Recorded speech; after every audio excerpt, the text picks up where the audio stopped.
Good morning, students. Welcome to Classical Career Academy by Numbers. तो कैसे हैं बेटा? होप सो आप अच्छे से पढ़ाई कर रहे होंगे।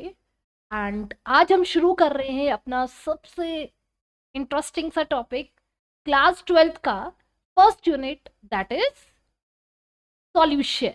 राइट, ये फिजिकल केमिस्ट्री का फर्स्ट चैप्टर है। As you can see, physical chemistry का फर्स्ट चैप्टर सॉल्यूशन, और सॉल्यूशन का लेक्चर 1 हम स्टडी कर रहे हैं। और मैं हूं वंदना, और मैं आपको पढ़ाऊंगी फिजिकल केमिस्ट्री का पार्ट। राइट, तो अब हम शुरू करते हैं। सॉल्यूशन क्या होता है? सॉल्यूशन बेटा एक होमोजीनियस मिक्सचर होता है। ठीक है, सॉल्यूशन क्या होता है? होमोजीनियस मिक्सचर होता है। होमोजीनियस मिक्सचर होता है जो दो या दो से ज्यादा कंपोनेंट से बना होता है। जो किससे बना होता है? दो या दो से ज्यादा कंपोनेंट से बना होता है। राइट, तो solution is a homogeneous mixture of two or more substances. Right, अब देखो, अगर बात करें हम सॉल्यूशन के कंपोनेंट्स की कि सॉल्यूशन किससे बना होता है, तो बेटा सॉल्यूशन बना होता है टू कंपोनेंट से। ठीक है, एक कंपोनेंट सॉल्यूशन का होता है सॉल्यूट, और दूसरा कंपोनेंट सॉल्यूशन का होता है सॉल्वेंट। ठीक है, अगर मैं आपको एक एग्जांपल दूं ना, तो जैसे सॉल्ट है। ठीक है, सॉल्ट को आपने डाला पानी में, सॉल्ट प्लस वाटर। ठीक है, तो सॉल्ट क्या हुआ? सॉल्ट क्या हुआ? सॉल्ट हुआ आपका सल्यूट। राइट, और पानी क्या हुआ आपका? वाटर क्या हुआ? वाटर आपका सॉल्वेंट। ठीक है, तो सॉल्यूट को जब हमने सॉल्वेंट में डाला तो क्या बना बेटा? सॉल्यूशन।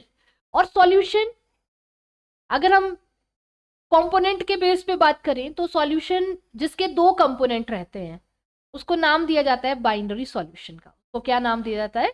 Binary solution. तो बाइनरी सॉल्यूशन क्या हुआ? एक ऐसा सॉल्यूशन जिसमें दो कंपोनेंट होते हैं, सॉल्यूट और सॉल्वेंट। राइट, तो देखो, binary solution the part which is present in large amount. एक ऐसा पार्ट जो लार्ज अमाउंट में है। ठीक है, जो लार्ज अमाउंट में है उसको हम क्या बोलते हैं? That is solvent. And the part which is present in lesser amount is called solute. Right, is called solute. For example, salt in water. Salt in water, तो salt क्या है? Salt आपका solute, and what is water? Water is solvent. Water is solvent. Right, अब बात करते हैं अपना next topic, that is types of solution. तो बेटा टाइप्स ऑफ सॉल्यूशन में, solution is of three types. First solution is solid solution, second is liquid solution, third is gaseous solution. Right, solid solution means when solid is solvent. Solid is solvent. Solid क्या है? Solvent है। Right, और second is liquid solution, जिसमें liquid क्या है? Solvent है। Solvent अभी हमने बात की, solvent means larger amount. Solvent means larger amount, वो कंपोनेंट सॉल्यूशन का जो क्या होता है? लार्जर अमाउंट में रहता है, उसको हम क्या बोलते हैं? Solvent. Right, and gaseous solution में गैस क्या होगा? As a solvent.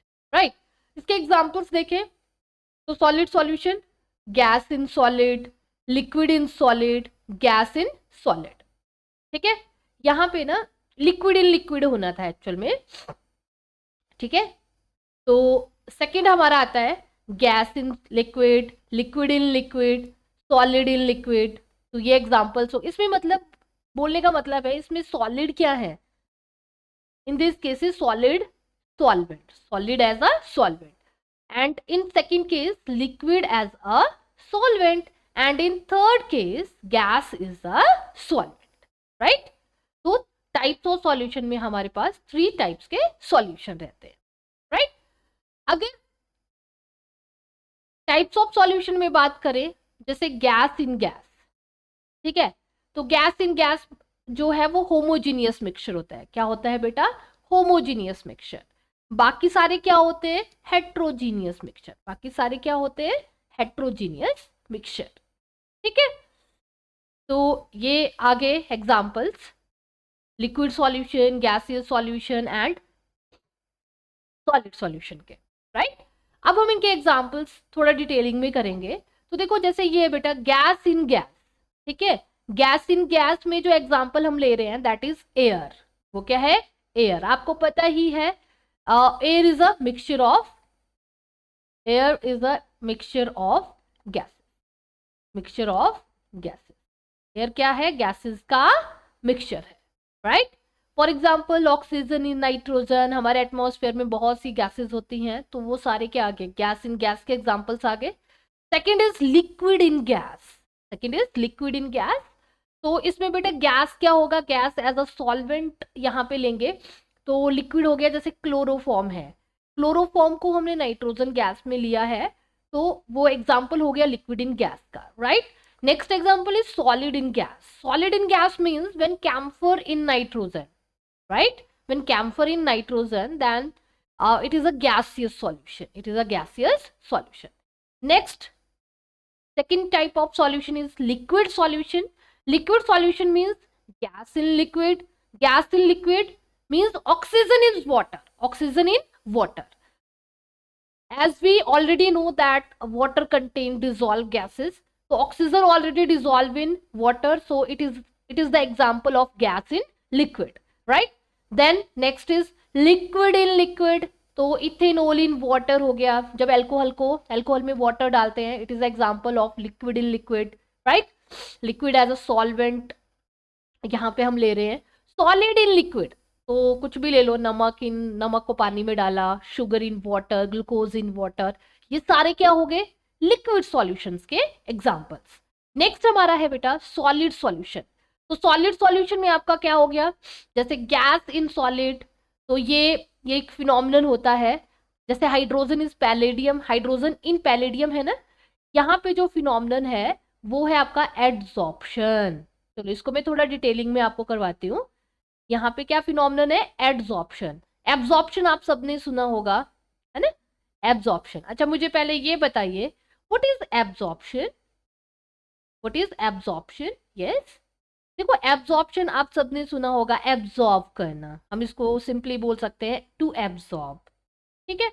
जैसे फॉर एग्जाम्पल मैंने ली एक स्पॉन्ज, या पीस ऑफ क्लोथ बोल सकते हैं, कॉटन, ठीक है। चलो स्पॉन्ज ले ली। अब आप स्पॉन्ज को वाटर में रखो, तो आप क्या देखेंगे कि स्पॉन्ज ने वाटर को पूरी तरह से एब्जॉर्ब कर लिया, राइट। सोखना, एब्जॉर्ब करने का मतलब क्या होता है? टू एब्जॉर्ब, या उसको रिटेन कर लेना। अब देखो एड्जॉर्प्शन क्या होता है? एड्जॉर्प्शन का मतलब भी वो थोड़ा सा डिफरेंट टर्म है एब्जॉर्प्शन से, राइट। अब अगर हम बात करें एड्जॉर्प्शन की, तो एड्जॉर्प्शन एक सरफेस फिनोमिनन होता है। कैसा फिनोमिनन होता है? सरफेस फिनोमिनन, ठीक है, सरफेस फिनोमिनन। अब इस फिनोमिनन में होता क्या है? इसमें जो कंसेंट्रेशन है ना, वो सरफेस पे ज्यादा होगी। जैसे फॉर एग्जाम्पल अगर मैं इसमें आपको एग्जाम्पल दूं, अ पीस ऑफ चॉक, ठीक है, मान लो ये चॉक है और आपने क्या किया, इसको इंक में डाल दिया। You put chalk in ink. आप कोई भी कलर की इंक ले सकते हैं, ब्लू इंक है मान लो, ठीक है। अब निकाल दो चॉक को। आप क्या देखेंगे? अब चॉक को आप क्या करो, दो पार्ट में डिवाइड करो, ठीक है, दो पार्ट में डिवाइड करो, तो आप देखेंगे जो इंक है ना, वो सरफेस के ऊपर आपको दिखाई देगी, बट बल्क में नहीं दिखाई देगी। बल्क पे कोई इंक नहीं है, सरफेस पे सिर्फ इंक है। तो उसको हम क्या बोलेंगे कि इंक की जो कंसेंट्रेशन है वो कहाँ पे ज्यादा है? वो सरफेस के ऊपर ज्यादा है, ठीक है। और बल्क पे बिल्कुल भी नहीं है, तो हम क्या बोलेंगे? बल्क के कंसेंट्रेशन ना के बराबर है, ठीक है। या एक और एग्जांपल ले लो, जैसे आपका ये व्हाइट बोर्ड है, ब्लैक बोर्ड है, जो भी है, आप चौक से लिख रहे हैं या मार्कर से लिख रहे हैं, तो आप सरफेस के ऊपर ही लिखते हैं ना, राइट। तो सरफेस के ऊपर उसकी कंसेंट्रेशन रहती है, तो हम क्या बोल सकते हैं? यस, हम क्या बोल सकते हैं कि सरफेस पे कंसेंट्रेशन है, वो बल्क पे तो नहीं जाता है। या फिर फैन है, फैन तो सबने देखा है ना।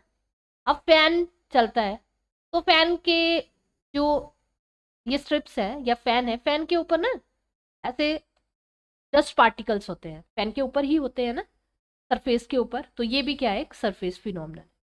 तो जहां पे भी कंसेंट्रेशन सरफेस पे ज्यादा होती है उसको हम क्या बोलते हैं, एब्जॉर्प्शन। और एब्जॉर्प्शन में क्या होता है, एब्जॉर्प्शन पे सरफेस प्लस बल्क दोनों पे कंसेंट्रेशन रहती है, सरफेस पे भी और बल्क पे भी। बट एब्जॉर्प्शन एक सरफेस फिनोमेनन है, ये डिफरेंस होता है एब्जॉर्प्शन और एब्जॉर्प्शन में।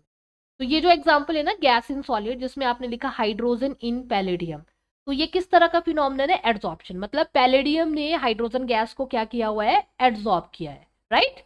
नेक्स्ट है हमारा लिक्विड इन सॉलिड, तो मर्करी इन सोडियम, मर्करी इन सोडियम। नेक्स्ट है सॉलिड इन सॉलिड, तो copper in gold, copper in gold. जो भी आपको पता है गोल्ड ज्वेलरीज बनती हैं वो सारा सॉलिड इन सॉलिड, क्योंकि प्योर गोल्ड गोल्ड जो है वो ज्वेलरीज के लिए सुटेबल नहीं है, उसमें हमें कुछ मेटल ऐड करनी पड़ती, राइट। तो these are the examples of solution. And आप सॉल्यूशन वाला ये कॉन्सेप्ट आई थिंक समझ चुके होंगे, ठीक है। अगर आपको लग रहा है you have any doubt you can comment, right. तो मैं उसमें फिर से आपको एग्जाम्पल के थ्रू आपको समझा दूंगी। तो बेटा नेक्स्ट जो सेकंड टॉपिक हमारा रहता है, फर्स्ट टॉपिक हमारा कंप्लीट हो गया, second topic is way to express concentration, ठीक है। अच्छा, सबसे पहले हमें पता होना चाहिए, यहाँ पे एक टर्म दे रखी है कंसेंट्रेशन। क्या कोई बता सकता है कंसेंट्रेशन क्या होता है? Yes, what is concentration? Concentration का मतलब होता है अमाउंट। क्या मतलब होता है? अमाउंट। किसका अमाउंट? ये भी ध्यान रखना है, आपको पता है सॉल्यूशन के दो कंपोनेंट है, अभी हमने स्टडी किए फर्स्ट पार्ट में। सॉल्यूशन के कितने कंपोनेंट होते हैं? Two component. कौन कौन से? सॉल्यूट और सॉल्वेंट। तो उसमें सॉल्यूट सॉल्यूट के अमाउंट की अगर हम बात करें तो उसको हम क्या बोलते हैं? कंसेंट्रेशन। अब कंसेंट्रेशन को एक्सप्रेस करने के डिफरेंट मेथड्स होते हैं, ठीक है। अब वो मेथड्स कौन कौन से हैं? जैसे कि आपका आ गया बेटा volume percent, mass by volume percent, ठीक है, mass percent, molarity, normality, molality, mole, mass, ठीक है, पीपीएम, पार्ट्स पर मिलियन। ये सारी जो हैं these are the expressing method of concentration. Concentration को एक्सप्रेस करने के मेथड्स हैं। अब इसमें कुछ होते हैं जो टेम्परेचर पे डिपेंड करते हैं और कुछ होते हैं जो टेम्परेचर पे डिपेंड नहीं करते। वो क्यों डिपेंड करते हैं या इंडिपेंडेंट होते हैं, इसके बारे में डिटेल में हम नेक्स्ट टॉपिक में पढ़ेंगे, ठीक है। तो देखो सबसे पहले एक एक करके हम करेंगे कंसेंट्रेशन। जैसे कि अभी मैंने आपको बताया कि कंसेंट्रेशन क्या होता है बेटा, concentration is amount. Yes, concentration is amount. किसका अमाउंट? कंसेंट्रेशन होता है आपका सॉल्यूट का अमाउंट। तो कंसेंट्रेशन को एक्सप्रेस करने के लिए सबसे पहले जो हमारा मेथड है that is mass percent, that is mass percent, जिसको वेट बाय वेट भी बोला जाता है। तो मास परसेंट को हम कैसे एक्सप्रेस करते हैं? It is the ratio of mass of the component in a solution upon total mass of the solution into 100, ठीक है। अब मास परसेंट जो है वेट ऑफ सॉल्यूट प्रेजेंट पर 100 यूनिट ऑफ सॉल्यूशन, जिसका मतलब क्या हुआ, मान लो for example glucose in water, आपने क्या किया है 10% ग्लूकोज को पानी में डाला है, मतलब 10 ग्राम ग्लूकोज को 90 ग्राम वाटर में आपने लिया है, तो वो क्या हो गया उसका मास परसेंट, ठीक है। और मैंने आपको लास्ट में बताया था टेम्परेचर डिपेंडेंट और टेम्परेचर इंडिपेंडेंट में क्या मतलब, क्या डिफरेंस है। तो देखो टेम्परेचर डिपेंडेंट, ये जो टेम्परेचर डिपेंडेंट है ना, ये हम कैसे देखेंगे बेटे? टेम्परेचर डिपेंडेंट जो है जहां पे भी आपकी कंसेंट्रेशन जो है वो मास पे डिपेंड करेगी, ठीक है।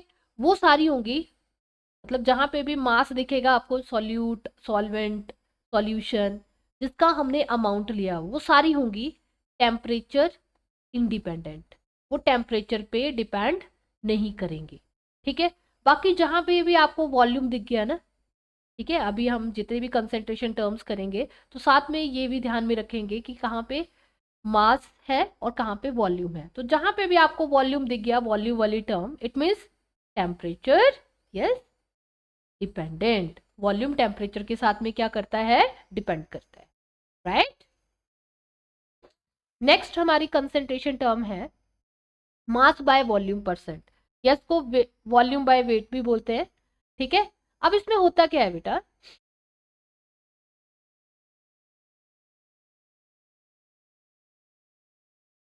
इसमें क्या होता है, it is the ratio of mass of solute upon total volume of solution, total volume of solution, right, total volume of solution into 100।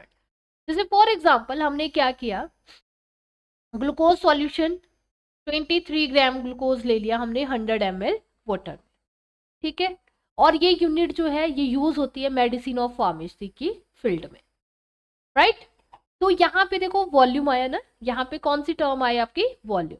तो मैंने आपको अभी बताया था वॉल्यूम जो है वो टेम्परेचर पे यस डिपेंड करता है, वॉल्यूम जो है वो टेम्परेचर पे क्या करता है, डिपेंड करता है, ठीक है। तो it means mass by volume percent जो है वो टेम्परेचर डिपेंडेंट कंसेंट्रेशन टर्म है, ठीक है। नेक्स्ट हमारा थर्ड मेथड आता है, third method of expressing concentration is ppm, parts पर मिलियन। तो पीपीएम क्या होता है, number of parts of the component upon total number of parts of all components in the solution into 10 raised to power 6। Ppm का मतलब होता है parts million का 10 raised to power 6, ठीक है। नेक्स्ट हमारा आता है बेटे मोल फ्रैक्शन, क्या आता है, मोल फ्रैक्शन। अब मोल फ्रैक्शन क्या होता है, मोल फ्रैक्शन को हम रिप्रेजेंट करते हैं एक्स से, इससे रिप्रेजेंट करते हैं एक्स से। अब आपको पता है सॉल्यूशन के दो कंपोनेंट है, सॉल्यूट और सॉल्वेंट, तो एक्स ए और एक्स बी, ठीक है।